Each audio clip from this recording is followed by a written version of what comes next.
Les habitants de Nouakchott sont inquiets. Ils craignent que leur ville subisse le même sort que l'Atlantide, la cité mythique engloutie par les eaux.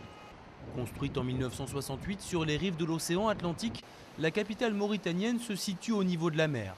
Jusqu'à présent, un cordon de dunes jouait le rôle d'une digue naturelle, mais bientôt plus de la moitié de la ville risque de se retrouver les pieds dans l'eau.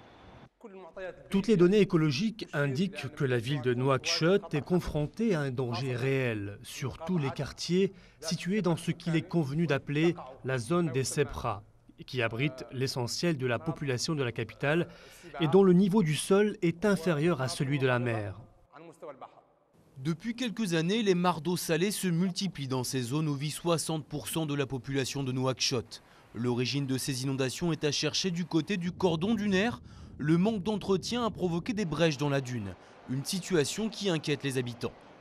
Il est temps de connaître la réalité de cette menace. S'il s'avère qu'il s'agit d'un danger sérieux, les autorités doivent prendre des mesures. Le gouvernement a récemment décidé de s'occuper du problème. Plus de construction sur la digue et interdiction a été faite aux camions des entreprises de bâtiments de venir se servir en sable.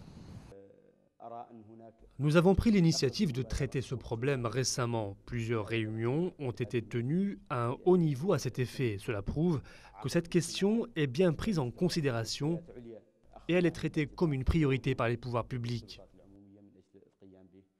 Mais le destin des Mauritaniens n'est plus seulement entre leurs mains. Ils ne peuvent rien faire contre le réchauffement climatique qui fait monter le niveau des océans. L'avenir des habitants de Nouakchott se joue en partie à Copenhague, où les pays industrialisés vont tenter de se mettre d'accord pour diminuer de 20 à 40% leurs émissions de gaz à effet de serre d'ici 2020. 2020, selon plusieurs études, c'est aussi la date à laquelle Nouakchott pourrait se retrouver sous l'eau si rien n'est fait pour enrayer le changement climatique.